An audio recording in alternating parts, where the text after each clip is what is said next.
regular meeting of the Monroe Township Council is now called to order on this date of August 4th. Would you all please rise?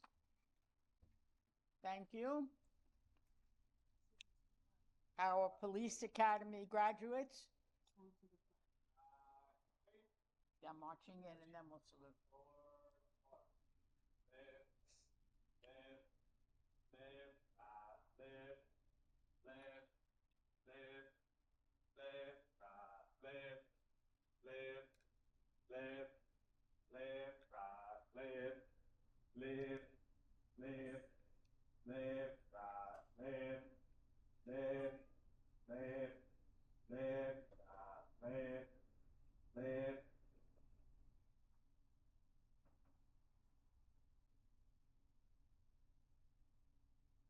Attention. Present arms. Class leader, please lead us in the Pledge of Allegiance. I pledge allegiance To the flag of the United States of America and to the republic for which it stands, one nation, under God, indivisible, with liberty and justice for all. Order, arms. Seats. You all may be seated. Now I need to do this. Will the clerk please call our roll? Councilman Charles DePiero. Here. Councilman Michael Markell. Here. Councilwoman Rupa P. Siegel. Here. Council Vice President Terrence Van Derza. Here. And Council President Miriam Cohen. Here. Would you please read the Sunshine Law into the record? Sure. In accordance with the Open Public Meetings Act, it is hereby announced and shall be entered into the minutes of this meeting that adequate notice has been provided by the following. 1, posted on the bulletin boards within the municipal building on December 27th, 2024, and remains posted at that location for public inspection. 2, printed in the Home News Tribune and the Cranberry Press on December 27th, 2024. 3, posted on the Monroe Township website. And 4, sent to those individuals who have requested personal notice. In accordance with Chapter 3, Section 17 of the Monroe Township Code, public comment shall be limited to 5 minutes unless further time is granted by the council president. Thank you. Item 5 on our agenda is National Fentanyl Prevention and Awareness Day. There is a proclamation to that effect. The date is August 21st, 2025. We next are honored to have a presentation recognizing the Monroe Township Police Youth Academy graduates. Officer McCann, please.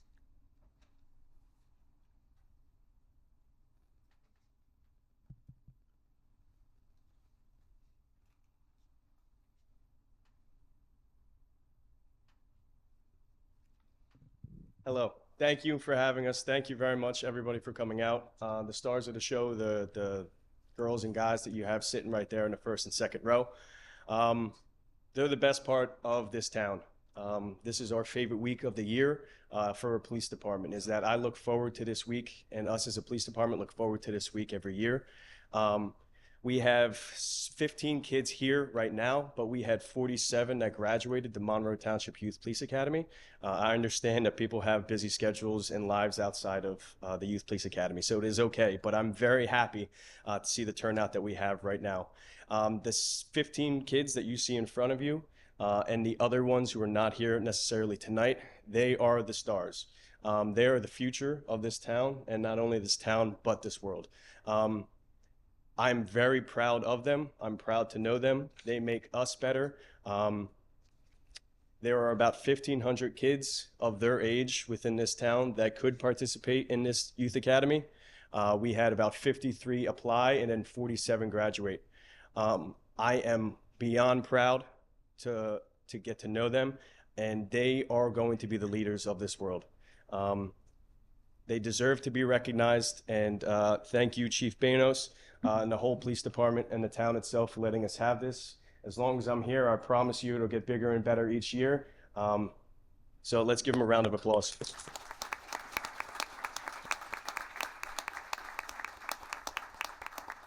But thank you very much, and we'll see you next year as well.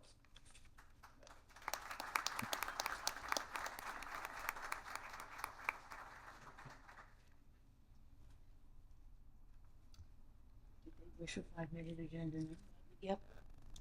I gather we have had a request from the police that we take a 5-minute resource this moment.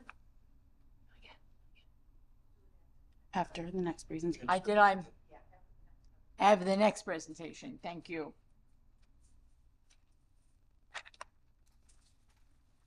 And we are going to Mr. Mayor.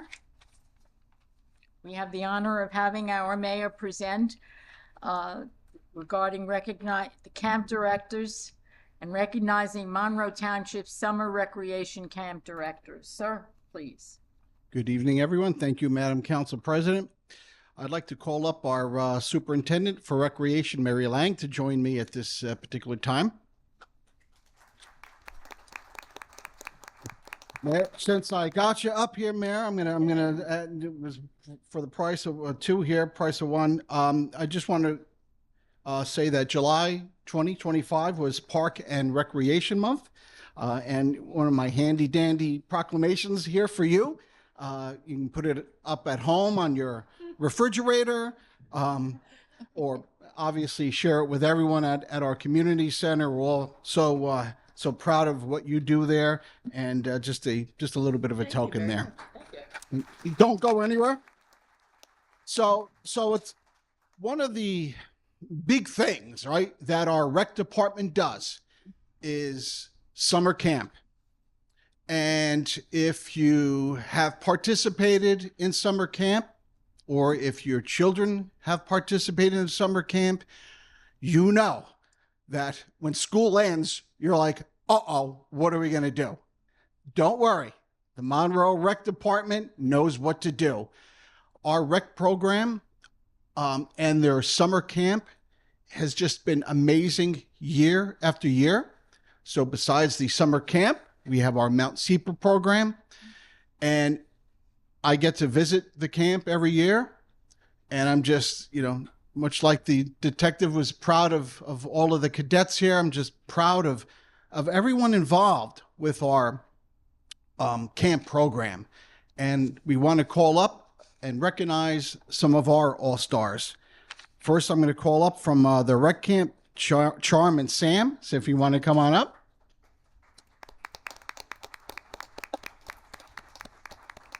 And I'm just gonna read off the highlights here, please. It's all good.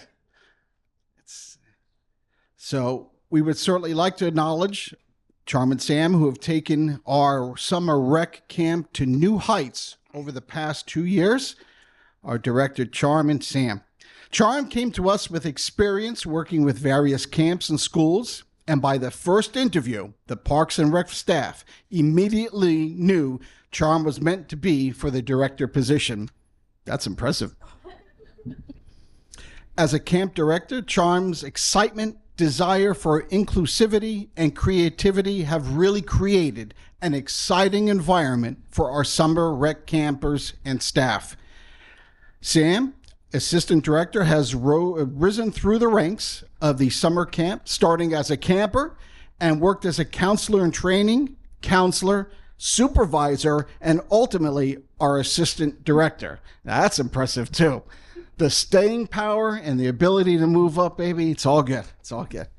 Sam's knowledge as both a camper and staff member is integral to his ability to organize work with staff and campers and create new and fun activities for campers both on site and away at trips. Charm and Sam bring different experiences to the table, and their heart for children and combined vision making every camp experience meaningful, fun, and empowering for all of our campers. Overseeing a program of about 800 campers over 4 sites is no small feat. And we are continually excited to see what Charm and Sam have in store for us next year. Thank you so very much. Let's hear it for Charm and Sam. So Mount Seep, I'd like to call up Joan and Debbie.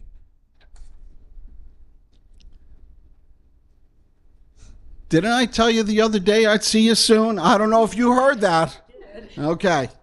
So we would like to acknowledge 2 people have made a powerful and lasting impact on the lives of so many children and families for a combined 60 plus years. our incredible Mount SEPA camp directors, Joan and Debbie. Joan and Debbie lead with heart, patience, and deep understanding what true inclusion means. Through their vision and dedication, this camp has become a place where every child feels safe, seen, valued, and empowered to be themselves. Whether it's adapting facilities, activities to fit every ability, training staff to be compassionate leaders, or simply being steady, supportive presence, Joan and Debbie bring kindness and purpose into every corner of this camp. As a liaison for the Recreation Advisory Board representing Mount SEPA, Joan works tirelessly, not just during the summer, but throughout the year at monthly board meetings to make the programming as great as it is, constantly advocating for the needs of the campers and staff behind the scenes in the off-season as well as during the summer. We are so very grateful and honored to acknowledge Joan and Debbie, and we thank them for their years of service. Let's give them a. And I stand before you, yes, as the mayor, but I stand before you as a parent who attended Mount SEPA. Both of my boys went there. Both of them were counselors. And just to see over the years, my many years here in Monroe Township, being the mayor now, to go back and see the value added programming, what they do for our children of Monroe Township. Again, thank you all so very, very much.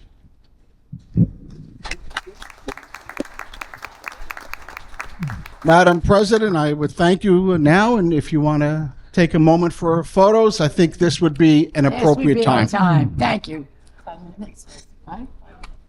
Folks, we'll take 5-minute recess so we can all get pictures, and then we will reconvene. 5, which is the ordinances for introduction at the August 4th, 2025 regular meeting. Will the deputy clerk please read the ordinance? Sure. Ordinance 8/2025-019.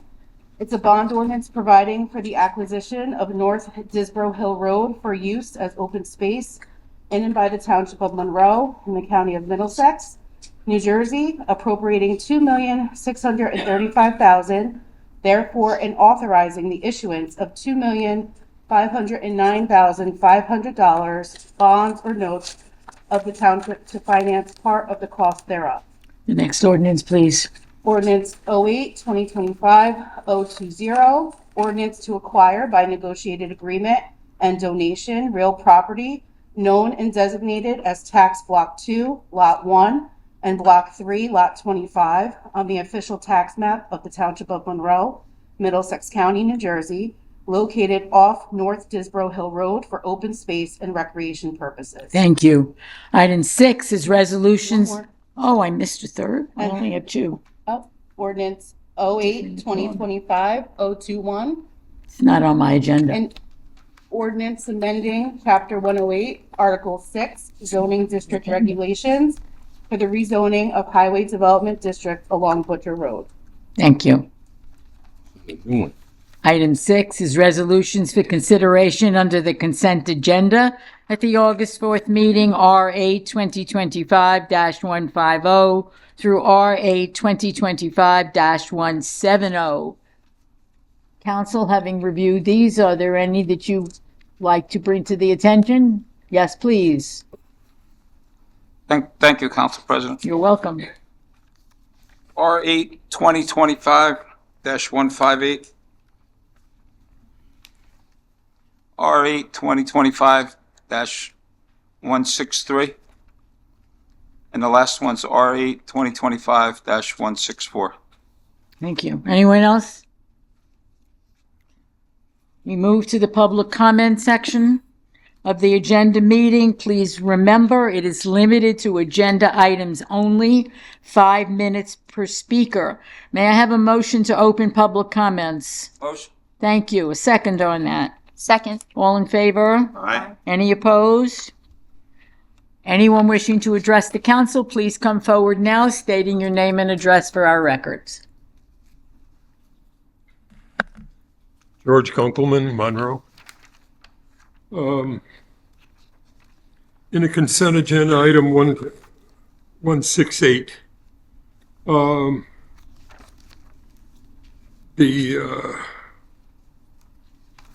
wasn't able to access the details of the agreement. I just got the outline of the ordinance. So I'd like to know what's in the agreement. I'm concerned about where the town stands in its financial. We've talked about this thing for a couple of years here, and originally it was thought that we were going to be able to hold BFI responsible for the roughly $5 million the township has spent in rectifying the condition that they left for us. What does the agreement do with that? Are we getting any compensation? And who inherits the ongoing liability for the site? So the answer to the question is what the agreement does is this, is as you know, there's a lawsuit. BFI has sued the township. The township has counterclaimed for their costs. BFI has sued for their costs.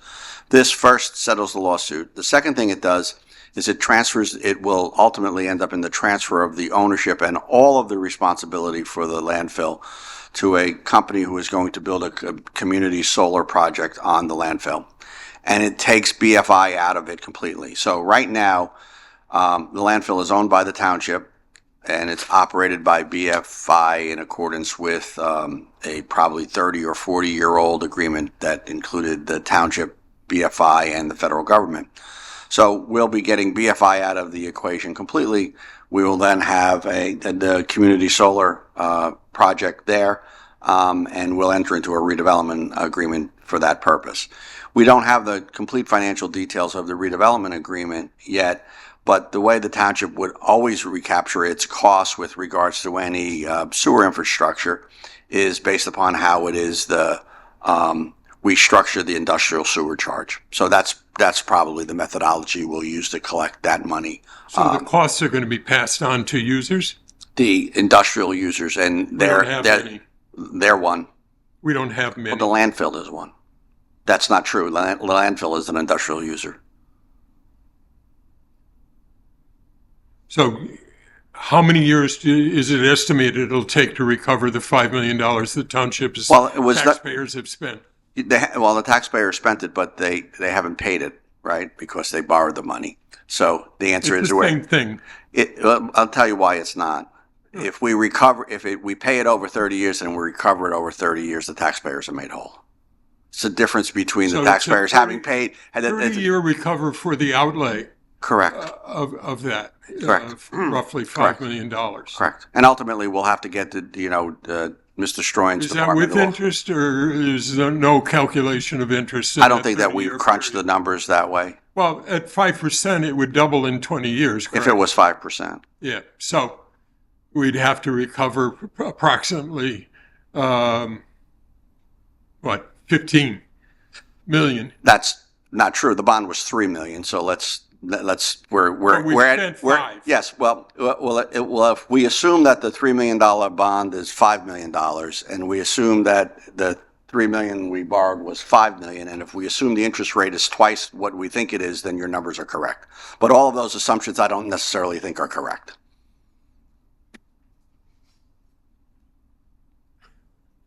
What assumptions are that? Your assumption that the amount of the bond and the amount of the interest rate, I don't think are correct. Okay. So what I'm saying is that I don't have those numbers, so we haven't gotten into that detail yet because we're a while away from before we'll get to a point where we'll have to strike any kind of rate. What assurance do we have that DEP is going to be on board with any of this? So this is not the first time this has been done. It's a program that actually is sponsored and encouraged by DEP, and the onus for getting the approval is on the solar company that's going to build landfill. There's no cost to us to do the permitting. They're going to do all of it, and they've done it before. South Brunswick and Mount Olive are two places that it's been done before, for sure. So it's not like we are those sites that are having problems similar to the problem that we've had? Well, they're not having Reaching- they're not having problems now. I don't know if they were having problems before. But the problem with landfills is, as long as you know, because you understand this side of it a little bit, is the longer you own a landfill, the more you have liability. I mean, landfills are liability. We are offloading a liability to another private company. We're not going to be the owner anymore. We're not going to be the responsible party. They're going to, hold us harmless and defend us from all of those costs. So that's a good thing. We still have our regulatory responsibility because we still have a health department. We still have an engineering department. We still have MTUD, but we won't have the financial responsibility. That'll be offloaded to another company. Thank you. You're welcome. I don't have any time. You don't have any time. Gee, it would be such a shame. I'd like to know what in the world a non-condensation development area is, but I guess we won't find out. We will find out. It's an area that's designated as an area in need of redevelopment, but the town's not authorized to use its condemnation powers. Thank you. Pretty simple. That was a bonus answer. Me too. Your name and Hi, address for our Gary records, Busman, please. 7 Monarch Road, Monroe Township. This is kind of a thought process of an item that I want to bring to your attention. There are several items on here, Resolution 154, 5, 6, and 7 that total $209,000 for resolutions to authorize and repair for MTUD, Municipal Utility Department. Now, that's this month. Every month there seems to be requests for payments for repairs to equipment. Now, I understand, because I'm going to recommend this, and it might not be prudent to even recommend this, but I'm a believer of reserves. And I know reserves increased tax rates. But I believe that these things should be funded through a reserve rather than a pay-as-you-go basis. Because I don't understand, without combing through the financials, how we pay for this $209,000 that's this month, whether or not and what line item it comes off in our budget. If it's already a line item that this is applied to that doesn't exceed the budget, then I'm out of order by saying I'm not really out of order. My recommendation is not important. Can something like that be answered? Can we? So, Council President, I may ask Mr. Stroin to come and elaborate, but you're correct. When these items, not just at MTUD, but at DPW and other places, Anyone, that's correct. when they are budgeted for during our budget and they come out of our operating budget, they are already a line item. They were an anticipated expense, and now we are spending from those budgets. If it was a capital item that we took out an ordinance to finance, then it would be coming out of that account. So I'm not sure if that answers your question, but Well, it kind of, because I always believe in establishing reserves for these things. But if it's already been calculated in the budget, then in essence, it is a reserve, because you've estimated what these extra items are going to cost during the course of a year. Sure, Council President, there's always that analysis in the writing of every budget based on history, experience, and expertise about what we anticipate we might need in terms of repair costs. And sometimes we are overestimate, sometimes we underestimate, but we do our best to get It's it very as close important for any kind of business entity, and even though we are a municipality, we are a business, we run as a business. I believe reserves are essential for the long-term stability of any operation or any organization. And therefore, I just want to be on top of the fact that anything that we have in a resolution has already been provided for in the estimate in the budget. So I thank you. You're welcome. With the reminder that we have a AA+ bond rating, which would be, I know you know that, which would be evidence of the fact that we have responsible budgeting and planning going on. Ma'am, please. Your name and address for our records. Deborah Schneider, 23 Harwood. Quick question on 153. Almost $162,000 for paper bags seems like an awful lot of money. What quantity are we talking here? The grass bags? So, Council President, I know that PABCO was the only bidder the last time we went out to bid, and I think that's true for the last couple cycles that we've gone out to bid. There is a provision in the contract that we have with them that we can extend this year, and if we choose to, the council can extend next year before we would go out to bid the following year. I just have to check through the resolution to see if it lists how many bags exactly. But this is the common cost that we've had over a period of time, and they were not just the low bidder, but the only bidder in this regard. Don't you think a little bit more research needs to be done? I mean, geez, $161,000 for paper bags. Correct. And Council President, part of our Clean Communities grant, which was this year's $132,000, which was higher than many other towns got. Part of that, much of that, is can go to and has gone to pay for this expense. So it's a large town. It's 43 square miles with 50,000 residents. So this is the lowest possible price we could get. There's nothing lower out there. Well, I'd still like to know how many bags that is for, and have you ever considered charging maybe 10, 15 cents a bag to the consumer on the other end?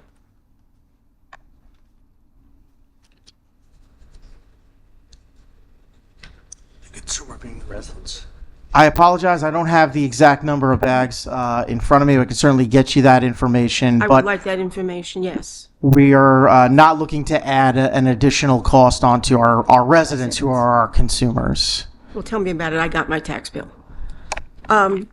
My second question is, the open space for 19, 20, and 21, were those increases included in this tax bill, or would that be our next year's tax bill? And what are you anticipating an increase again of in the open space tax?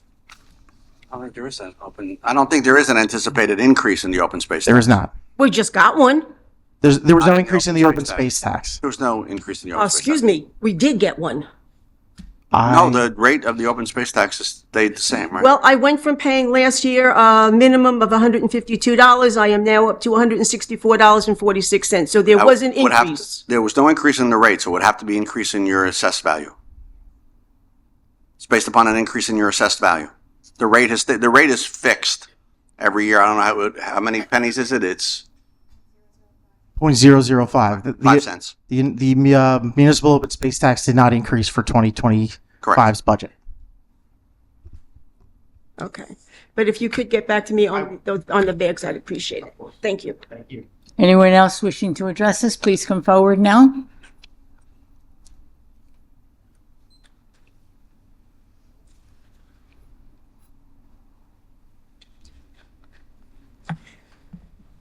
Good evening, Michelle Arminio, 9 Nathaniel Street. On resolution, sorry, I just got in, but in case this resolution was already discussed, I still have a couple questions.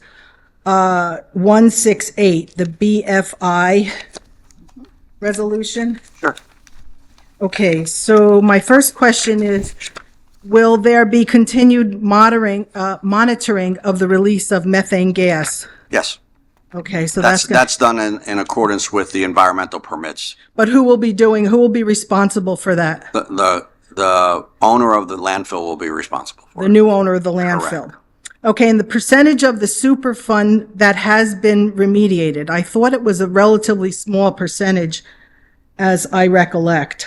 But do we have that number? Does No, the owner? the answer is that it's all been remediated, and there's a closure plan in place, so there's not new remediation that's happening. I thought when we were having the trouble a couple years ago with this, that one of the because I was at the site with others. Sure. I thought it was only 25% remediated. I think you're referring to the cap. I think that the cap that is in place is the cap that DEP required. You're not. When you say remediate, I think what you're talking about is that there was numbers kicked around that it's only 25% of it is hard capped. But whatever the cap is what was done as a result of the Superfund designation and the So remediation. everything is still in the soil. There's never been any soil taken out or anything like that. So leachate can still occur, is that correct? Right, and that's why there's leachate pumping. That's why we built a new pump station to make sure that the leachate is there, and this company will be responsible for all of that system. Okay, and everything that we've done to date, since, a couple years ago when they saw the leach and everything, that has been the cost to Monroe Township, is that correct? Correct, and that's How much is that? Well, the answer is I don't know what the exact number is. I don't know if Kevin does, but it's a cost to maintain the public health. So yes, the Yes, answer is of we've course. incurred those I'm costs. not objecting, I'm and, just asking. and those are costs that, as I indicated, you probably weren't here when I answered the question a couple of minutes ago. Those costs to be captured in an industrial charge that will apply. Industrial charge to who? Industrial users, this being one of them. Overall? Oh, first of all, can we answer the question if Mr. McGowan knows how much we've spent? Yeah, it's between the pump station and the force main, both hard and soft costs together, it's about 4.1 million. Okay. And wasn't there a promise that BFI would be paying that cost? We would be getting reimbursed? No, I think there was a promise that we would be seeking it, but what we got, which is in all due respect better, is that we got somebody else to take the entire liability for the landfill. So over the course of time, the township actually saves a substantial amount of money. How much? Has it been calculated? Well, I don't think that I want to publicly calculate what I think the potential liability risk is for owning a landfill, but I think anybody who owns a landfill who can get rid of it and not have the responsibility for it understands that it's avoiding there's one way to get money is to get it. The other way is to avoid having to spend it. But we never owned that landfill. We absolutely always owned the landfill. We did own the landfill? Okay. Yes, the landfill is owned by, has always been, it was started by and owned by the township, and BFI was deemed actually Republic, and then BFI, their successor, was the responsible party. So we are the owner of that landfill, which means we're always on the hook, which means if BFI went out of business, we would be completely responsible. We are now going to sell and be held harmless for all of the liability with regards to the landfill. It's a substantial savings now and into the future on behalf of the So township. the township is selling this property? Yes, we're actually pretty much giving it away because, you really can't sell a landfill. So that's what I'm saying. We're not recouping any of these No, funds not in yet. this transaction. So we're on the hook for 4.1 million until such time in the future, you say? No, as because we think the $4.1 million was spent under a bond ordinance, and we're paying X a year, and I don't know what the No, bond I payments understand are. that. It's So still, we're paying. over the course of the period of time that we have to pay off the bond, we'll be recapturing the money to cover the bond costs. You said, but from whom, sir? From industrial users of the system, not residential users. Industrial users of that particular system or in of general? the system in general. And the system on specific to Monroe or county or state? Oh, no, this is Monroe. We set our rate here.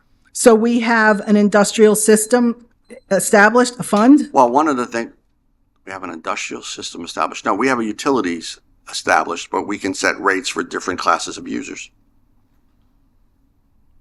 which is what we'll be doing. So users who are not responsible for this are going to be paying it off, I essentially? think that there's only one that is responsible, and it's them.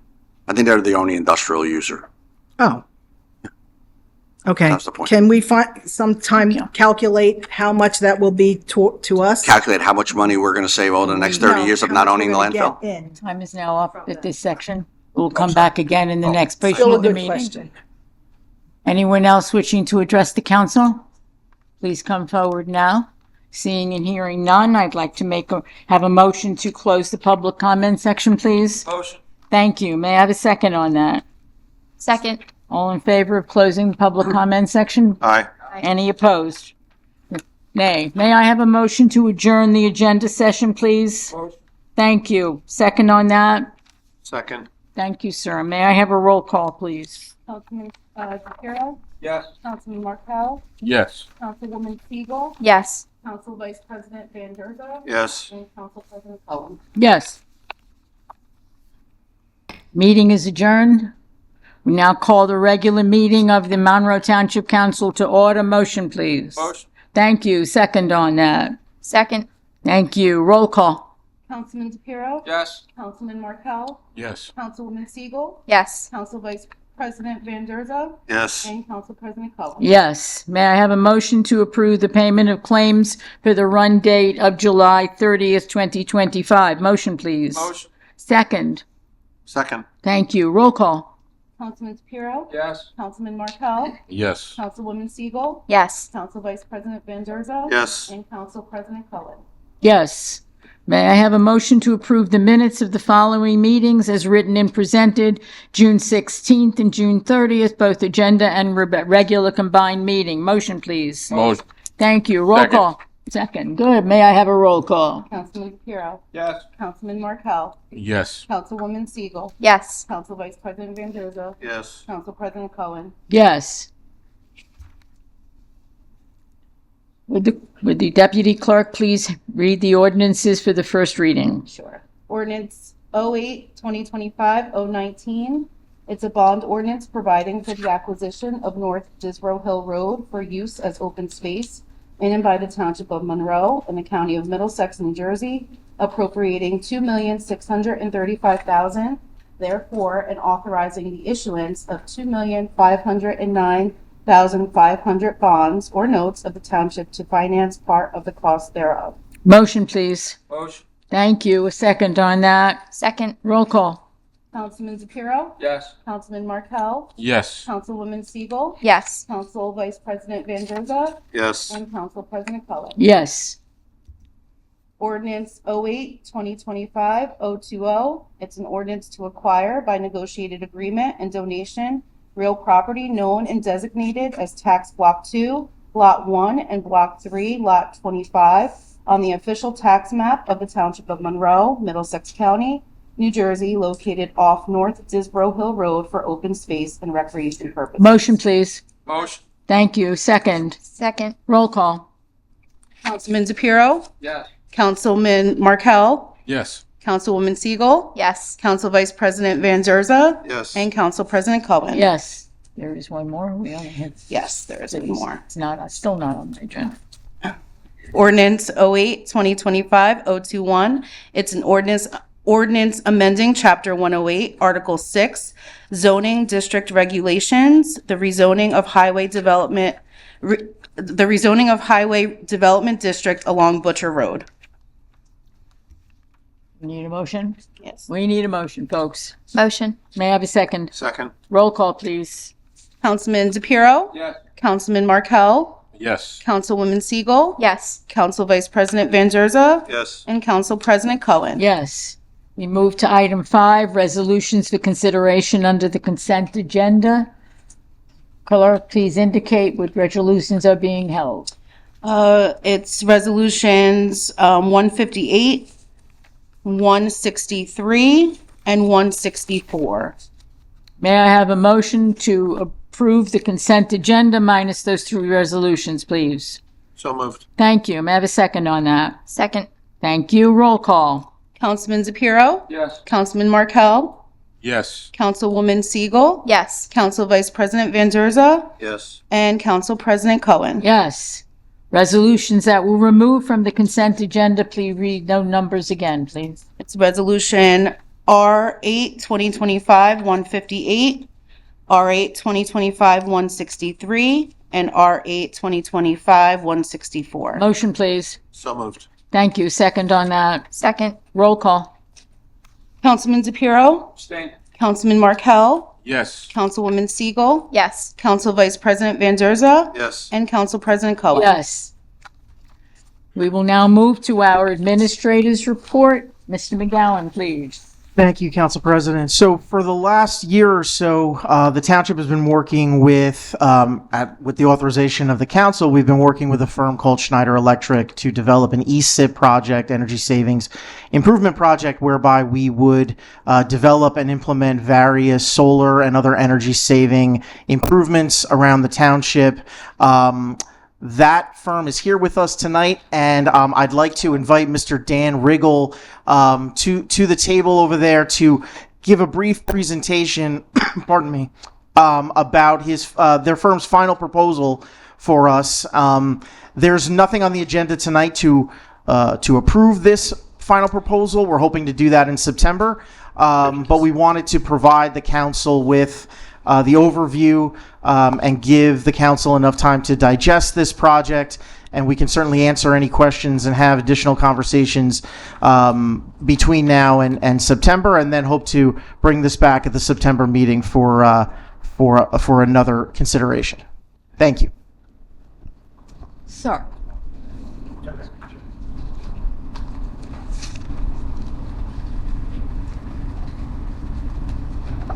If you'll just bear with us, Council President, we're just going to set up the PowerPoint presentation.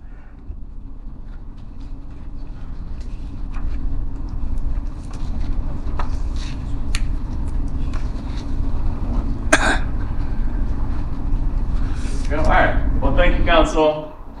Appreciate the time. Oh, Mike. He's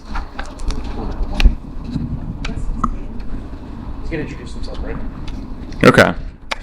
Hello, everyone. My name is Dan Regel with Schneider Electric. Appreciate the time here. So as Kevin mentioned, going to give you all an update of the Energy Savings Improvement Program that we've been working on for quite some time now with the township. So as Kevin mentioned, we're going to be highlighting some of the solar projects and some of the other projects that we've come up with across the town. So we'll kind of start with what the goals were, look a little bit about the scope of work, the financials, and then talk about some of the next steps in this process. So starting out, really there were kind of three main driving goals for this project for the township. So number one is savings, right? How can we help drive budgetary savings for the township? So looking at things like electric, natural gas, water, looking at operations and maintenance costs, but really across the board, how can we help drive some savings? And then number two, how can we then reinvest some of those savings into capital needs, into projects that the township needs to get done? And then the third piece is how can we improve the sustainability, primarily through on-site solar. So we'll touch on kind of where the big opportunities for that are. So just to start, the whole concept here, which was established by the New Jersey legislature in 2009. The industry's been around longer than that, but the current version is called the Energy Savings Improvement Program, or ESIP. It really was just a program that the state set up to allow public entities to borrow money to fund energy savings projects that achieve capital needs. So a lot of schools and towns will use this type of program to do HVAC projects and roofing projects and solar projects. So really the concept is coming up with a budget neutral solution where there's some savings in the budget that is then used to fund debt service payments to get needed improvements for the public entity. So one thing I'll note about this process is it is what's referred to as design build. So different than most construction, which is design bid build, where typically you would hire an architect or an engineer. They would come up with designs or drawings, and then a project would go out to bid, and usually you would hire a contractor, maybe multiple contractors, maybe you'll have a construction management firm, but in general, a lot of different parties involved.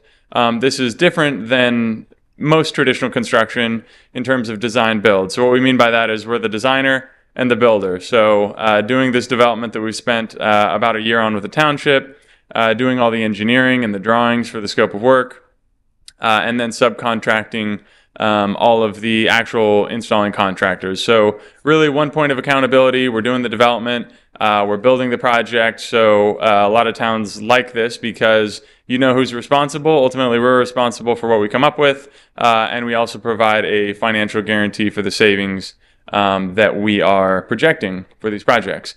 So one thing, if you haven't heard or noticed on your utility bills, rates are going up really across the state, especially starting June 1st.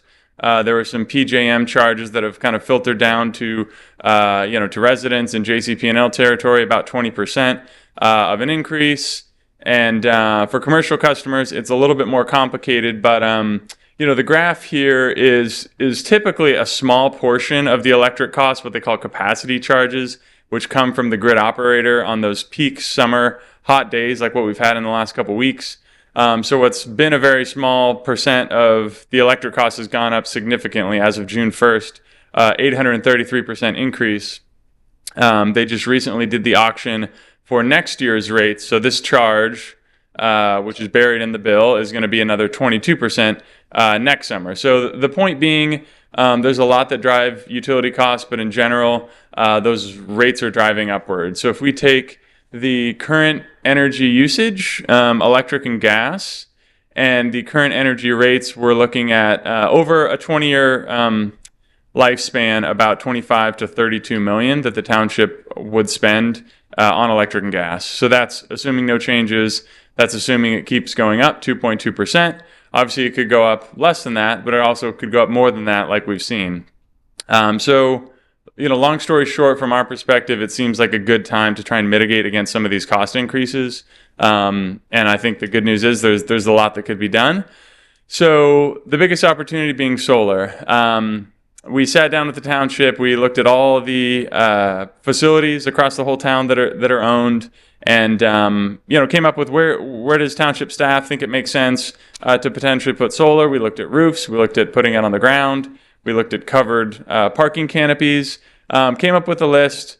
We then took that and had our preliminary designs. We took it to the utility because any solar system, 99+% in New Jersey, has to be approved by the utility. So there were certain facilities where the grid could not support additional on-site generation via solar, so we had to refine the designs. And what we landed at is something that's already been approved by the utility that can be interconnected and more or less final type of design. So we say 90% at this point because there's still opportunity for feedback from the council, from staff, and also from other stakeholders. But we're very close to being able to finalize the project here. So looking at DPW, we've got the aerial shot. Big blue square is where solar would be going. So on that long south-facing roof, which is perfect, and then also a large new canopy. So you guys have probably seen in parking lots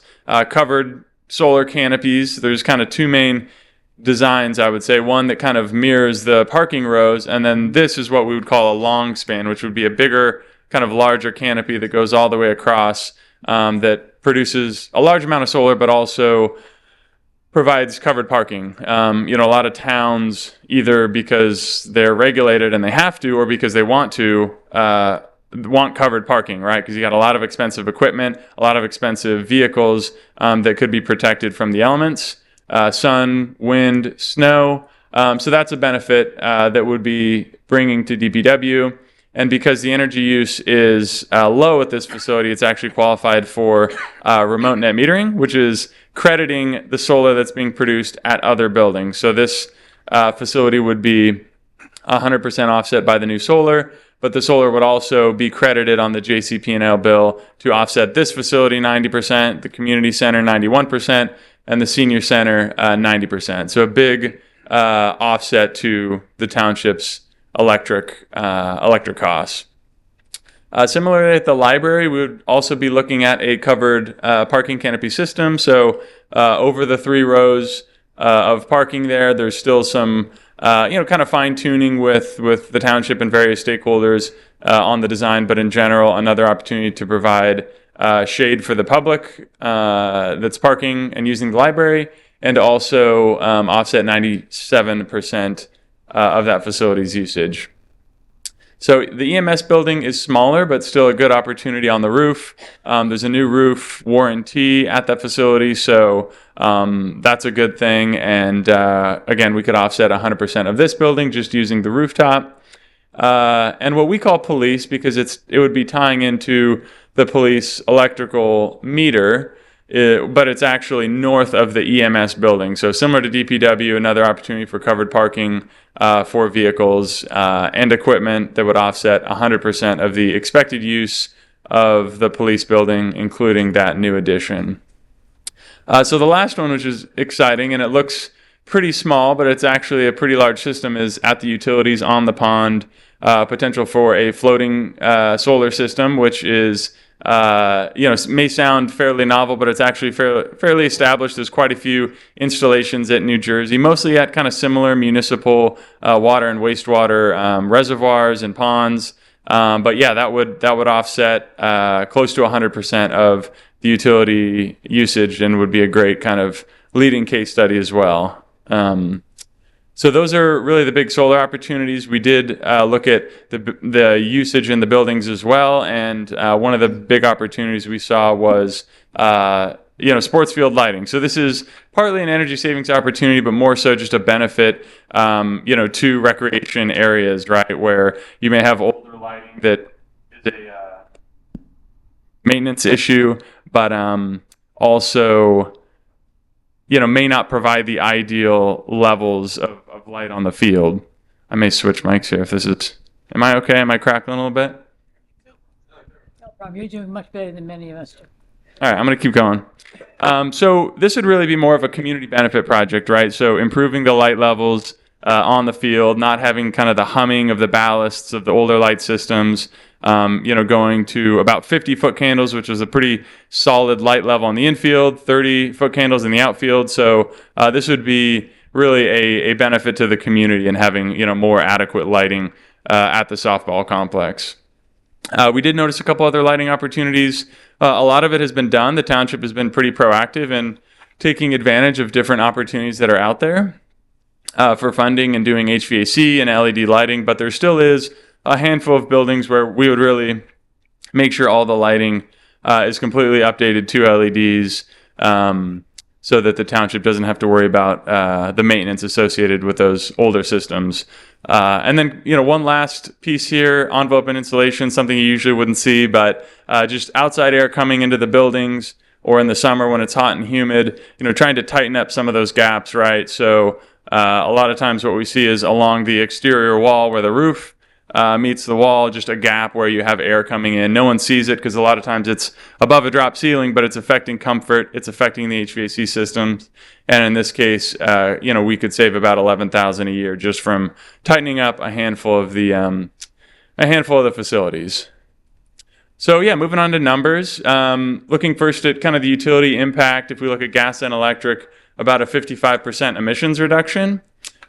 Which is significant, mostly through the solar, but adding up all that other stuff makes a pretty good dent as well. I think if we look at that from a cost basis, potential for about $21.6 million over 20 years. And again, you could see a little bit more in the summer when that solar is producing at its highest with the green bars on the right, and then a little bit less in the winter, but overall a pretty significant impact. And again, we're using the rates that the BPU establishes for escalation, so 2.2% for the next 20 years. Obviously, rates can go up more than that, so I think it's a solid hedge against what is potentially to come. So yeah, we're looking at about $21.6 million in savings, incentives, and revenue over 20 years for about a $15 million project. You can see the lion's share of that is the solar and getting those systems installed.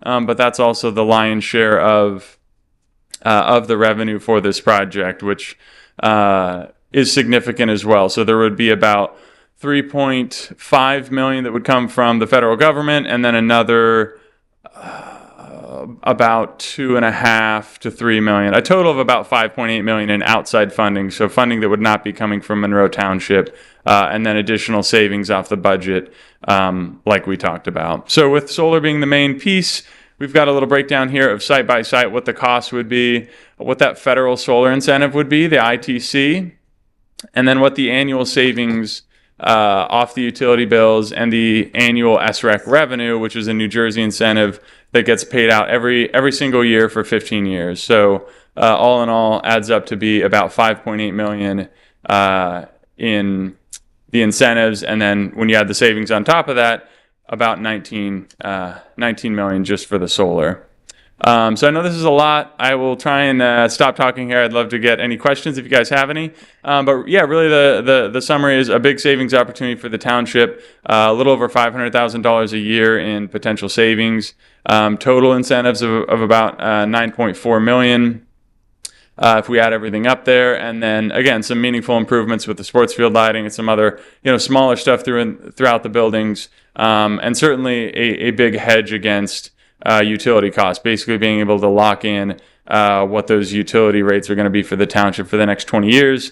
And at that point, the system is paid off, and any additional production beyond that is just basically for free for the township, which is a big win. So that's that's the scoop. As Kevin mentioned, this is really informational. This is a big potential project, so we wanted to make sure that everyone had time to digest it, ask questions now, or go back to Kevin. There are some items being contemplated for the next couple of months, but at this point, it's really to get everything out there and give you guys a chance to digest it. So thank you for the time. I'll take some questions if you have any. Do we have any questions, any of you now? Please, sir. Yes, thank you. When you talk about a lot of these carports, and it looks like majority of these properties have carport units, there's nothing on the ground? There's always something underground. I mean, you had the floating pond. Oh, you're saying there's no other systems on the ground? Right.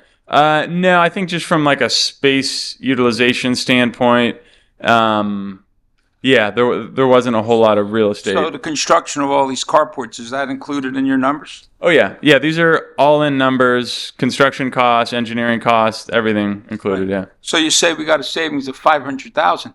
Does that also include the cost of what the interest is going to cost us to do the system, a $13 million system? I mean, you calculate what the interest is for the $13 million? Yeah. That's all incorporated? So the savings covers the cost of not just the construction, but also the interest, also the maintenance for 20 years. So basically, and that's what we're required to do on any of these projects across the state, because we've got to send it to a third-party reviewer working for the township as well as the BPU. But the requirement is there's enough, savings to cover not just construction, but also cost of issuance. So yeah, we work with the township and their financial advisor to come up with, okay, what's a reasonable interest rate, and make sure we've got enough savings to cover all of that. What other communities have your company done around here? Around here, we're in construction right now in Piscataway Township, other municipalities, Jersey City, Secaucus, local school districts, which are similar, but they're schools, North Brunswick, West Windsor, Plainsboro. Those are probably some of the closer ones, yeah. Is there any guarantee? I'm sorry. Is there any guarantee on the savings? Yeah, so we offer a guarantee on pretty much any of our projects. So here we would be measuring and verifying the solar every year. We guarantee 90% of the production coming off the panels, and that's what our company offers for the whole system. And then there's also a guarantee from the panel manufacturers, which usually goes out 30 years, which is more of like a warranty, but it's a production warranty, so kind of a de facto savings guarantee. And what's the life expectancy of these units? So the production warranty is 30 years for the ones that we're looking at. it has a slight degradation. So at year 30, they're guaranteeing 87% of the year one solar production. And we factor that in, 0.5% per year. It's going to go down. Various inverters are a 10-year warranty typically. So those are the big components, the panels and the inverters. And there's no service charge to the town at all during this time, right? So there are maintenance costs. We have that factored in to the budget for, fairly basic maintenance. I mean, there's not a massive amount of maintenance, but we have budgeted for that just in terms of monitoring, in terms of, checking inverters, doing on-site inspections twice a year, things like that. So it's a nominal cost comparison to the construction, but that has been factored in. Thank you. Yeah. Thank you. Anyone else have questions at this point? I'm Mr. Van Zura. You must be very excited about this. As Mr. McGowan knows, and Mr. Weinberg beforehand, this is something I've been excited about for a long time. And first of all, thank you for coming in and presenting this to the public and allowing people time to digest it. So, but basically, so people understand in layman's terms, we're going to pay a certain amount of money for construction costs, but the amount of money we pay is going to be offset by the amount of savings we make from the energy savings themselves, right?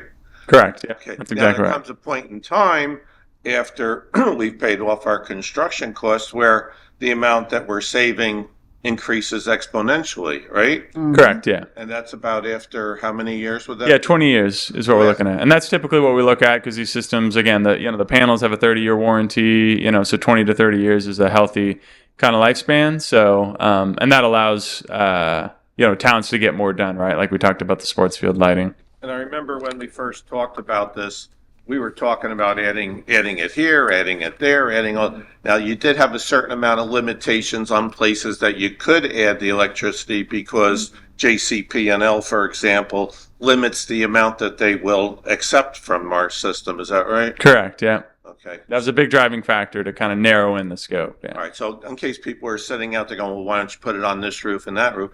Well, we're doing the best that we can with the amount that they're willing to accept. Correct, yeah. Okay. I think you guys are doing a great job. One of the other things with the canopies and stuff, I hadn't really thought about this, and I'm sure it's probably incorporated into the design, but with all the terrible weather events that we've been having over the last few years, is there some level of protection, certain protected against a certain amount of wind or things of that nature? Yeah, I would need to double check the specifics. I think it was like 120 mile an hour rated in this zone because it's based on the climate zone and everything else. So we've got a design around that. But I believe it was somewhere in there as far as like wind goes, and then based on the geotechnical conditions. If we're building the carport right, one of the next steps that we're looking at over this next month would be to come out and basically do a ground sample to see, are we looking at bedrock or are we looking at sand or clay? And then that factors into the design to make sure that we're going to meet those requirements. Sure. No, I think that's important because people would want to know, that you're putting this up. It's not going to get destroyed or whatever, Yep. but I appreciate your explaining that so people know. And I think my overall assessment is my favorite two words that I heard from you were financial guarantee, that we Correct, yeah. guarantee enough that we will be able to cover the cost. It's not going to cost the town overall. Yep, absolutely. All right, thank you. You are going to be here for the rest of I the have a meeting? question also. Yes, All right. I wasn't I'm sorry. JCP&L, when they limit the amount of solar you can provide us, is that for the whole town, or is that just like, can individual communities like a senior community go to you and say, we want to put solar in our community as a separate project, or is that included in what you're okayed for right now? So it's really based on each building. So every building or meter or interconnection point is what they're approving or denying. And sometimes they'll approve you up to a cap, right? So it's really based on the building. So we looked at all the township buildings and then we kind of narrowed that down. But as far as the rest of the town goes or other, building owners, they do have like a map. They call it a solar suitability map. You can kind of plug your address in and see red, yellow, green, how suitable is it, which is a good first step. But we did find when we actually submitted the application, some of the green ones turned out red and vice versa. But yeah, that it would be one of the steps. But really any, commercial building could kind of go look at, do they have the option from the utility to be able to do a solar project? There are adult communities in this town that already have using solar power for some of the larger buildings Yep. that they have. Yeah, and the senior center here was one that did not allow from JCP&L, but we've done senior living communities in other towns that were municipally owned. But yeah, we stuck exclusively to the municipal buildings in our analysis. Thank you. I have one question. Oh, sure. Yep. Councilwoman. Thank you for the presentation. It was very informative. How long does it take to complete a project like this?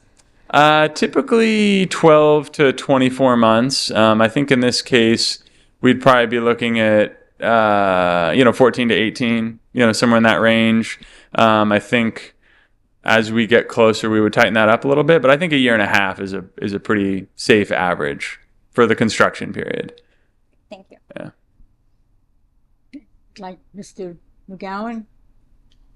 You're good? You're not leaving us? You'll be here? I'll be here. Yep, You'll I'll be here. Fine, we can continue. Thank you Absolutely. very much. Thank you. Appreciate the time. We appreciate the report. Mr. Razumowitz? Thank you, Council President. Quick update on a few of the excuse me. Quick update on a few of the projects. The police station building, a lot of work going on over there. At this point, flooring is installed, the siding work is getting completed, site work has resumed, and possibility of paving near the end of the month. James Monroe Park, the concession stand and park improvements. We have concrete footings that are poured. The utilities will be going in. They'll be pouring a concrete floor out there. We also have the roof trusses are already on the site. So again, that's moving along well at this point. Our 2025 road paving project, we're repaving approximately 12 roads. about 6 of the roads have been completed as of today. And again, that's continuing well. Weather is on our side with that, so that continues. Inwood Estates, that was a project from, we started last year at the end of the year. There was utility work that was being done there the last couple months. That's been completed, and they resumed paving out there, so that paving in that neighborhood should be complete by the end of this week, if not early next week. Wow. And let's see, for information, Middlesex County, their project for Prospect Plains and Applegarth Road intersection, they actually awarded that project last month at the county commissioners meeting. So I will be expecting at some point to get an email regarding a pre-construction meeting, and I'll let the council know as that proceeds. And lastly, tonight on the council agenda, the resolution awarding the pickleball courts and parking lot improvements at the senior center. We expect that to start sometime in September, and the contractor is D. Avellino, who we have worked with before. They did our inclusive playground over on by the soccer complex, as well as our volleyball courts in Patriots Park and Veterans Park. So I'm looking forward to that project starting. And that's my report. Thank you very much. I'd like to go to our council reports. I will begin to my extreme left as you're continuing to make little notes for yourself. Councilwoman. Thank you, Council President. Just a couple quick notes. It's summer. There's a lot of things happening in Monroe. As liaison to cultural arts and historic preservation, just want to remind everyone about the summer concerts that we've been having in Thompson Park. They're free, so please come join us. They're on Thursdays in Thompson Park starting at 6 p.m. Our Historic Preservation Commission still has open houses going on the first Sunday of each month through October, beginning at 1 o'clock. And I just wanted to put something out there for your calendars in September. We have our annual vintage baseball game at Dye Farm on Saturday, September 13th from 12 to 2:30. Again, it's free admission. It's a really great event. They have a nice turnout each year. And I wanted to mention, we had recently attended a state medal ceremony for our veterans, and it was a beautiful event that we had. Thank you to everyone who coordinated that event, and it was an honor to see all our Monroe veterans who received this honor to receive their medals. So thank you to all that brought that to Monroe. And then I want to share something that I went to the first time is the Middlesex County Plays. I don't know if anyone's been there. I know, I'm still excited about this. I never went to it before, but Middlesex County puts on Plays in the Park in Roosevelt Park in Edison. And it was a wonderful experience. They put on some great plays. I went to see Rent, which I've never seen before. And what's nice about it is a lot of the performers are from Middlesex County themselves. They practice throughout the year. So I encourage you to go. Grease is playing right now. So if anyone's interested, check out the Plays in the Park from Middlesex County. Thank you. You're welcome. Councilman Markell. Okay, Rupa kind of hit everything that's so going on, so we kind of leave that out of it. I just wanted to mention I was at the military program at the senior centers, which was absolutely fantastic to see the so Mr. Buzzy there. Everybody was there. It was a great event, giving out medals to a lot of our veterans. And that brings to mind the only thing I really want to mention. You know, a town like this, we have a lot of great things like we saw today with the police and with the camp and everything else. But ultimately what drives the town is the people that live here. And we have some great people that live here. And one of the people I want to just mention is this gentleman by the name of Ed Hornicher. He was a veteran, and he lived in Clearbrook. And he lived I think he was 90 or 91, 90. Just turned 90. I was at his birthday party, actually. He passed away about a week ago, and his funeral was this morning. But I just thought I'd like to mention Big Ed, as he'd like to be called. If you see a gentleman at all our events with his camera telling people where to stand and butting in, and he was a real pain in the neck, to tell you the truth, but we loved him. Great sense of humor, and I got to know him over the last 7 years that I'm here in Monroe, And I just want to say, give a shout out to Ed and his family and say he was a real asset to our community. And we should remember people like that. Yes, we should. I'm going to miss him. I hope everybody does. Thank you. Thank you for speaking for all of us who often would say to him, please stop taking pictures. Can't you please stop? And he cared and he loved and he kept taking his pictures. Councilman DePiero. Thank you. I just also wanted to talk about the Veterans Appreciation Medal at the Senior Center. It was an honor to be there and to watch them walk up with pride and for our freedom. Just to think, as I sat next to Mike at the event, and we just talked and we said, imagine the stories and the events and what everybody went through for our freedom. And if we all just took a minute and you think about that. I mean, my dad was in the Korean War, my father-in-law as well. And, you know, I've always asked them so many questions and what happened. And sometimes they want to talk about it and sometimes they don't. But when you see a veteran, a true veteran, and you say we took that time to be there, our mayor and council and our senior center, everybody that put that together for our veterans, it's just to say thank you, and we need to do that more often. Also, we went to the ribbon cutting at the Veterans Building, Valor Point, this past Thursday. It was very well organized. It was hot, but it was a well organized event. And proud to have that in our community. It's just incredible, amazing, and to see everybody come together. The people that live there in the community become friends, and they talk about their experiences and their future. And it makes you smile when you see the community, like our community, have something like that in Monroe Township. I wanted to also talk about National Night Out tomorrow night, Tuesday, 6 o'clock, at Thompson Park for our first responders, our police, or the leaders for this, and the car show and everything. I want to say thank you to our police and our administration there that's handling this, something that I try to go to every year, and it's a very well attended event. Weather hopefully will be well, and the people there are always smiles. And usually we see Alan making hot dogs, but hopefully Kevin will be doing them tomorrow night. You're doing hot dogs, yeah. Hopefully he'll be there making the hot dogs. Street lighting plan. Have we heard anything from JCP&L on street lights? Council President, we had sent a master list of streetlight outages. Thanks to our police for helping us put that together. I'm supposed to receive a summary of their progress by tomorrow or the next day. So I apologize that it's not here, but it will certainly have that for the next meeting. If that's something you could put on our website to help our residents, that would be helpful. Also, the county fair started today. Middlesex County's fairs on Cranberry Road at the county fairgrounds. It goes on till Sunday. It started tonight. Recycling also starts today, I believe, with the new recycling cans.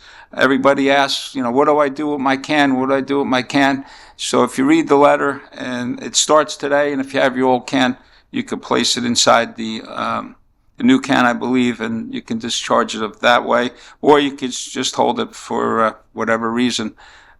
Terry and I joke that our cans aren't big enough, but maybe we might have to keep them. Terry's serious. Yeah, Terry's serious, I know. I wanted to talk about the rec center. The flashing lights in the curbs, hopefully we can get that done this month. Is there any progress on that? Please. Mr. Asmowitz, it's your turn.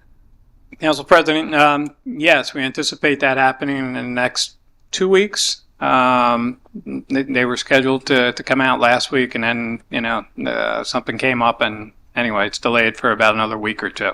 But we anticipate before school starts. Okay, great. Thank you. And also there was some talk about the hockey rink. Are we doing any repairs or anything with the hockey rink at the rec center? Turn again.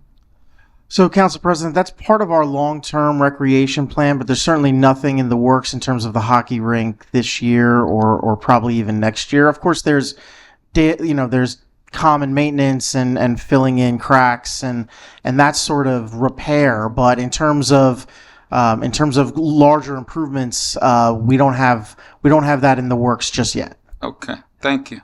A lot of us attended the 4th of July fireworks. It was really a celebration to see Jamesburg and the surrounding towns, including Monroe, to have the fireworks right here in Thompson Park.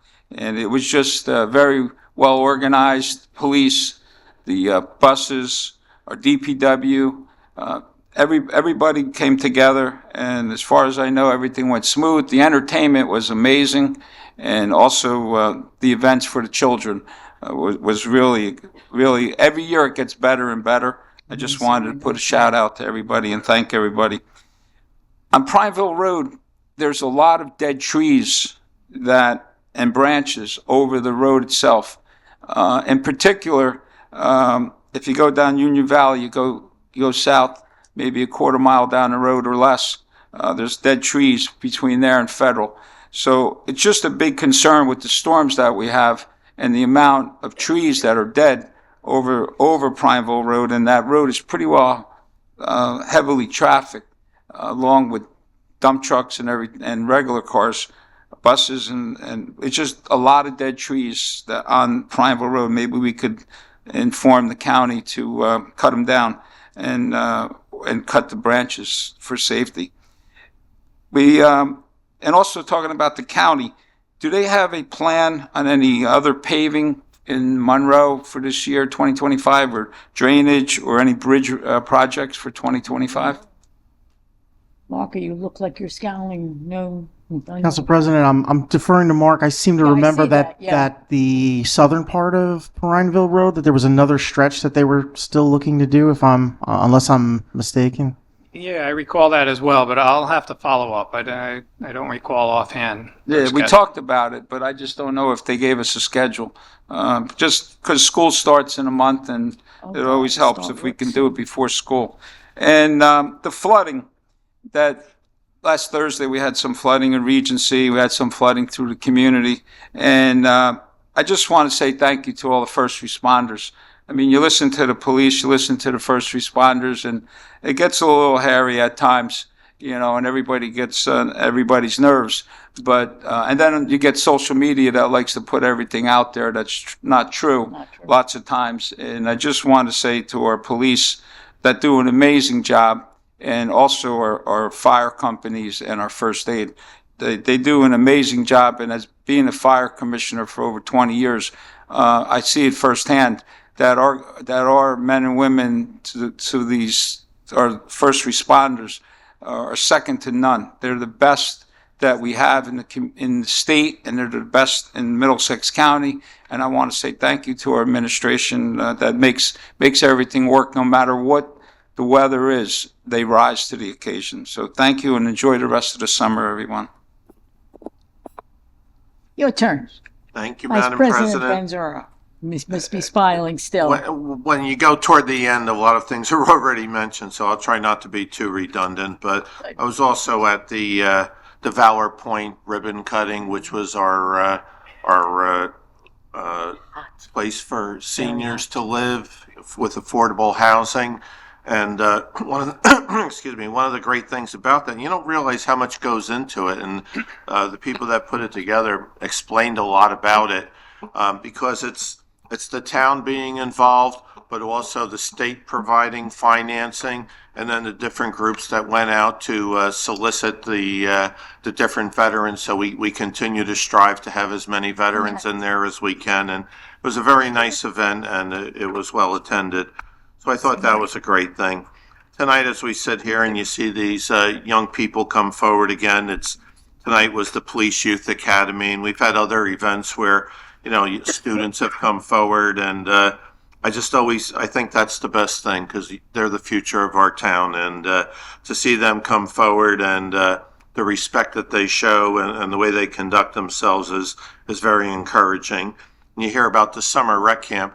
We were talking about the people that run the camp, but as I was telling them afterwards, we got, I don't know, it was either an email or somebody posted on Facebook. It was something along those lines about the effect that a couple of the specific counselors had on their children and how much it made their children so happy because these particular, and I don't remember the name of the counselors specifically, but there were at least 2 or 3 people that took a couple of people under their wings that maybe they weren't the most popular kids or whatever, and really made their summer. So when you hear stuff like that, it's heartwarming. It's very encouraging. So that was great.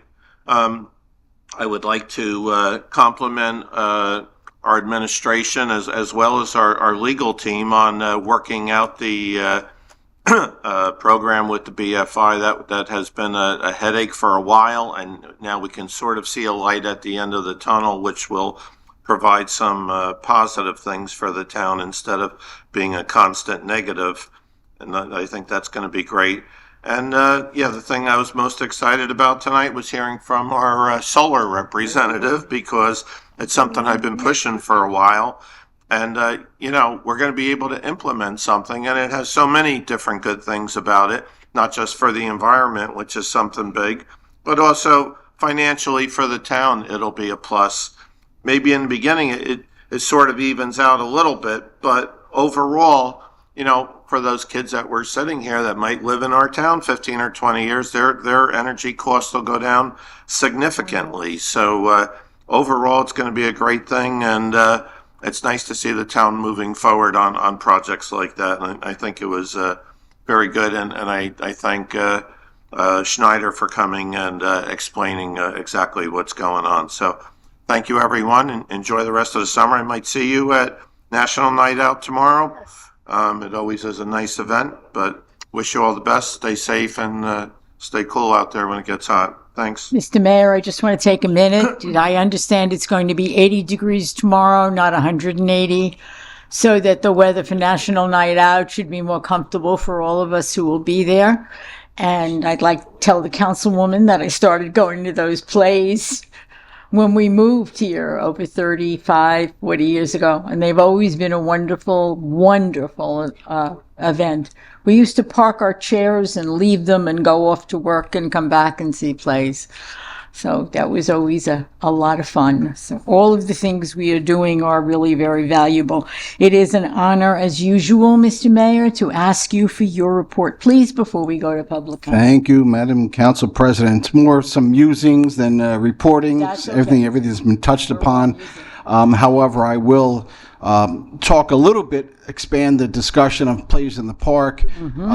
Obviously, my father, who was a director, freeholder for many years, he oversaw the plays in the park, so I saw my share of them. However, my recollection of plays in the park was cleaning up afterwards. I used to work in Roosevelt Park, cutting the grass and then cleaning up, so it was always lots of fun. Just a useless fun fact that I worked for Roosevelt Park, so take that report there.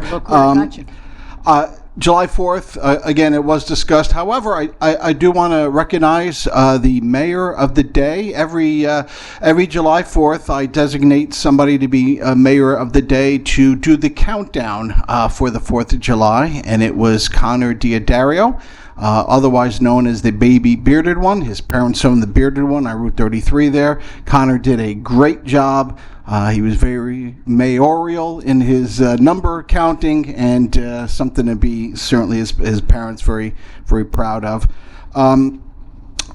Yes, the medal ceremony, I do want to at least publicly also thank the New Jersey Department of Military and Veteran Affairs who helped coordinate that. And just in closing, it was mentioned about Ed Hornicker. Monroe's luster is indeed a little less bright. With Ed's loss, we also lost Mr. Joel Greenberg, who was a member of our community garden, Shade Tree Commission as well. Ed had passed away. Ed passed away this week.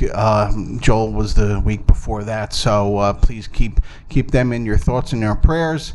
and I feel that luster will certainly shine a little bit brighter with those young men and young women who were here, who went through our police academy. And it's just always, that's what Monroe's about, as Councilman Markell had mentioned, it's about the people. So let's keep it going. Thank you kindly. Thank you. I'd like to move to the public comment section. I would need a motion to open public comments, please. Motion. Thank you. May I have a second on that? Second. Thank you. All in favor? Aye. Any opposed? The public is invited up. You're very quick. Remember, I your am name one of and the address. public. Yes, I am. 5 minutes. Gary Busman, 7 Monarch Road. Next Monday night, the 11th, at 7 p.m. at the Senior Center, the Monroe Township Friends of the Garden will be having a meeting. I'm being one of the original founders of the library, calling out to anyone besides the members of the garden to come out and attend this meeting, because as the mayor just said, our mentor and the hardest worker in the world was Joel Greenberg. Joel Greenberg passed away, and we will probably need 5 people to replace the work and the effort that he put into the garden. So on behalf of the board of directors of the Friends of the Monroe Township Community Garden, I wish Joel's family peace and good memories and a good future for all of his children and grandchildren.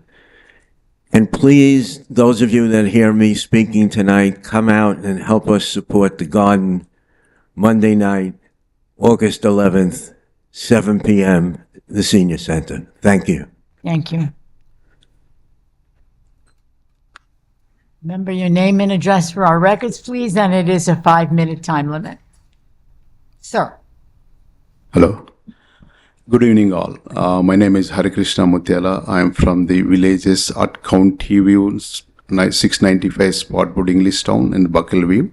So we came, thank you so much, everyone. Good evening, everyone. We came last time, we came in the January for the regarding our community recycle issue. The recycle is flying on the air when the recycle come. We made a lot of our recycle department in the mayor and Kevin also. So finally, that's working out. They bring the new community for making our Monroe Township community clean and green and make Monroe Township again great. Thank you so much under the stipend in the mayor. Thank you so much all whoever made all this possible and make this clean and green our community for recycle. Thank you so much. All whoever put the efforts, we have to say for only for thanks to and gratitude to whoever did all this program for our community making a clean and green. So that's from my side. Thank you. I am Shankar. I am from Villages at Country View Community from Englishtown, Spottstown Road.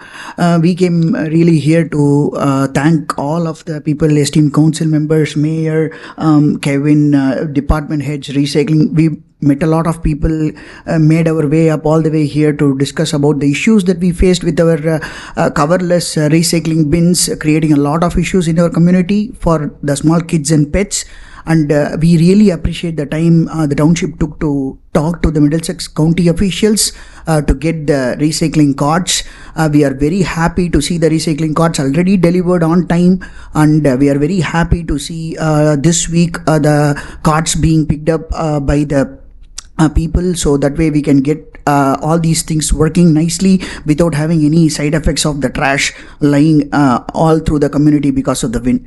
Having here and saying thanks, we would also like to request that if you can, when you are talking, Kevin, to the JCPNL, our community also have a lot of light bulbs that are not working. We have been waiting for them to fix for almost a year now, and they keep closing the ticket and opening. I don't know what fun they have with this without actually fixing it. They keep closing the tickets. It will be great if you can talk about that as well. Thank you. Yeah, I have one more question, last question. So most of the Monroe Township, Monroe communities, high school buses coming into inside the community. So we are the new community, so a lot of kids are there for high school. Is there any chance to buses coming to inside for the, because I saw a lot of communities, a lot of people, they say, hey, this coming to my community inside for the high school bus. So can you please consider this, any possibilities, anything? Yeah, so Council President, any school bus questions would have to be referred to the Department of Transportation within the Board of Education. Their transportation department don't do transportation. certainly can answer any of those questions. Okay, thank you so much. And Thanks the a lot for last thing, thank you so much. You guys make our HOA board members' life is easy. Thank you so much, each and everyone. Great day. Our pleasure. Great, good evening. You're most welcome.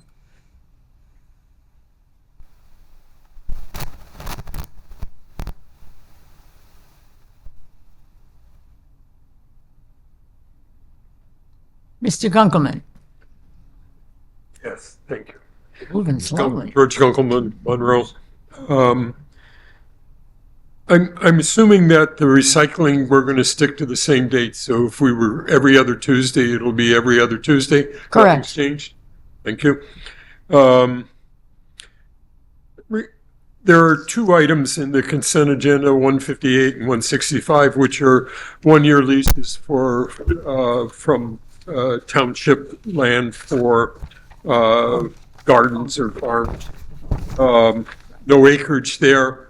My interest there is to ask if what we're doing about insurance and liability issues during these leases. Mr. McGowan, please. Sure. So they're both township property. They're both included in our insurance policy. Our insurance carrier through the Garden State Municipal JIF, the Joint Insurance Fund, are aware of the continued farming activity. It's not that uncommon. The county on its property also allows neighboring farmers to continue to farm the property. So it's all been factored in terms of liability coverage with our joint insurance fund. It's a good question. Great deal for the farmer. No, I have farmland in another state that I lease, and my insurance costs are considerable. Going back to BFI briefly, how are we managing that so the solar timing is that we're not in a gap in between? So we make a deal with BFI where they're off the hook, and the solar group is unsuccessful at getting a sign off from, state agency, DEP or whatever.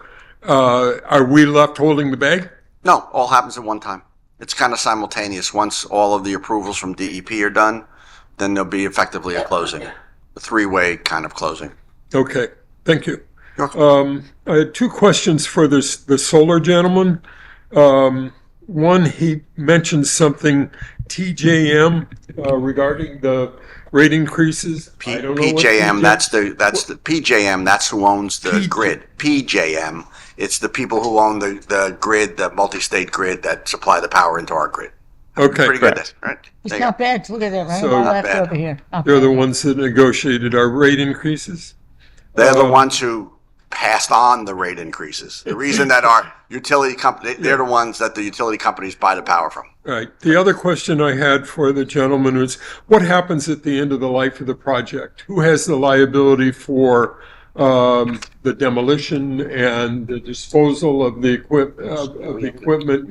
And whoever does that, what is the environmental impact of when you are decommissioning solar panels? So it would be, I think, the same as any other township-owned asset. It's owned by the town from day one. It's just financed through like a bonding, method. So I think it would be, similar to any other asset the township owns. As far as like decommissioning and demolition, I'd have to get back to you on specifics. I mean, I think again, it's a 20 to 30 year lifespan. Get back to him, not me. Yeah. Get back to Kevin on that. But if there's a considerable expense in doing that, we need to know it and factor it in on any decision we make going forward. That's all. Yeah, I mean, I think that presumes that after 20 or 30 years, it would have to be demolished. I mean, we don't we don't know what the technology will be at the time. Maybe it has to be refurbished in some way or upgraded or updated. I think it's tough to tell, but it's a good question. If they say the lifespan's 30 years, I would take them at their word. I'm not saying that I don't. I'm saying Yeah, that no, that's- maybe other solar panels could be replacing those ones at the time, and it could Right, but- continue to be a project, you know, so. Yeah, well, and what about the environmental impacts of disposing panels? Again, I'd have to look into that. I know a lot of it has gotten better from what I've read in terms of the source materials being primarily sand. Right. Yeah, you didn't have to get back when you were telling us about the wonderful environmental aspects of the ongoing thing, but there is an impact that It's a good question. Yeah. you should be aware of. Thank you.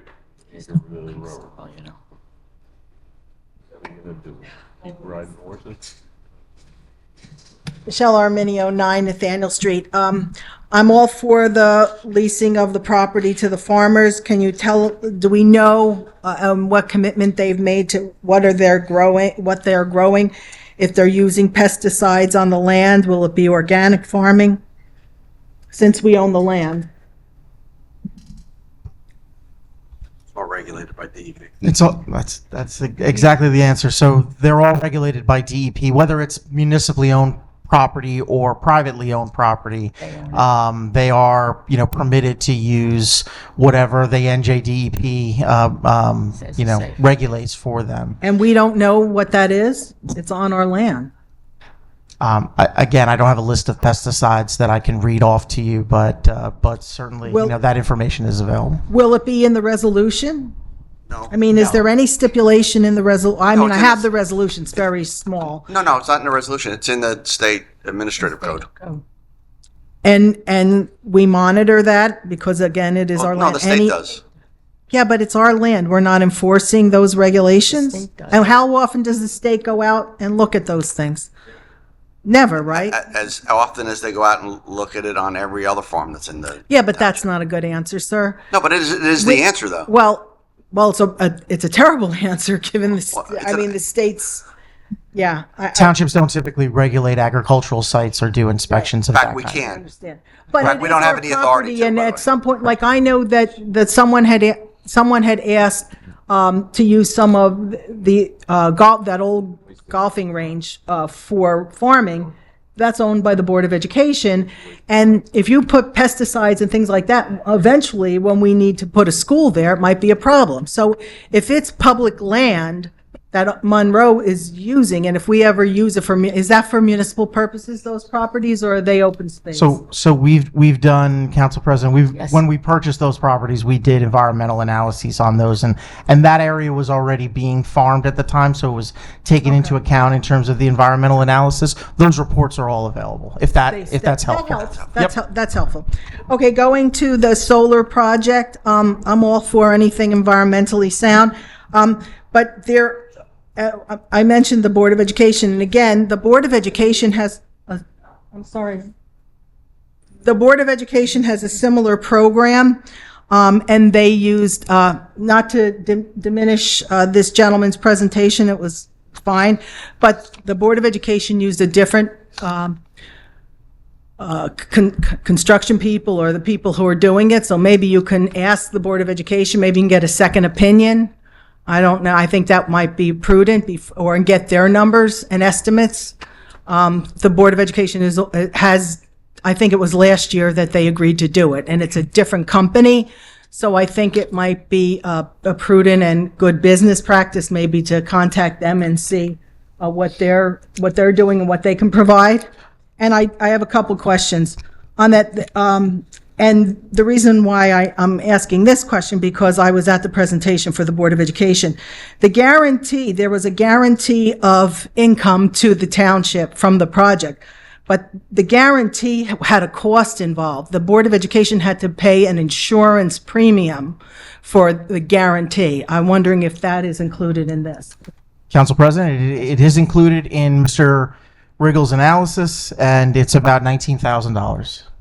Okay, see, I think that's important because it's an option. Is that correct? It's an option to have that guarantee.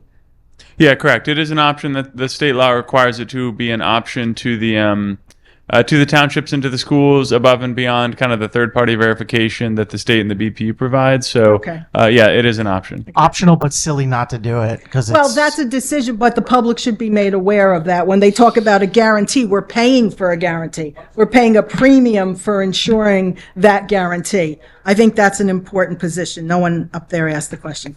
All right, in the lighting portion, are they going to be, what? What? You always have to make a comment. Well, it's, Let him is this make free this speech, is a sir? public portion, Is this a free guys. speech? Please, issue? would you? So my you comment had- is for that. Don't Please. engage me then. I'm sorry that, Miss- first of all, we talk about our veterans. Secondly, I just want to let you know, I've paid my taxes for this portion. I paid my taxes since 1980. I am mostly respectful, and if I make a comment that doesn't please you, we already know on the national level, when comments aren't pleased by administrators, they make fun at people. Are you doing the same thing to the public here? Excuse me, you will address your comments through the chair. Number one, you will Well- not continue to engage in conversation, Mr. Again, Vansor. free speech. Again, you're stopping Your that. free speech has regulations and responsibilities, and you are aware of that. Would you please? Are you talking about censorship? Okay, so I have the lighting portion. Is that going to help with? Time's up. I'm gonna let her finish this. If you don't want me to finish, I won't finish your finish. Finish your question. Just be aware that you're being granted additional time. I am Would you pleased just please and finish your appreciative. question? The generation of solar panels, are they the most recent generation that you're using, or are they older generation? When they get put on, I mean, sometimes these things are obsolete when they get put on. So what generation of solar panels are we talking about? And will they be the most? Yep, they are the most current, modern from what they call tier one manufacturers. But yeah, they're definitely not older units or technology. And the light pollution, are we going to take that into consideration? When we talk about putting all these new lighting, the light pollution, is also a environmental issue. Yeah, so the sports or the softball complex is the main kind of exterior lighting location, and there are basically lighting diagrams that show what they call the spread of where the light is landing. One of the benefits of LEDs is they are more directional. So in general, the light pollution is improved, but we do have diagrams that show at 50 or 100 foot radius, like what the spill is from the lighting. That's good. Thank you very much. And You're welcome. my taxes are in the mail. Anyone else wish to address the council? Please come forward now. Seeing and hearing none, I would like a motion to close. Thank you. May I have a second on that? Second. All in favor? Aye. I have a motion. Motion. Thank you. Adjourn. Second. Thank you. We are adjourned.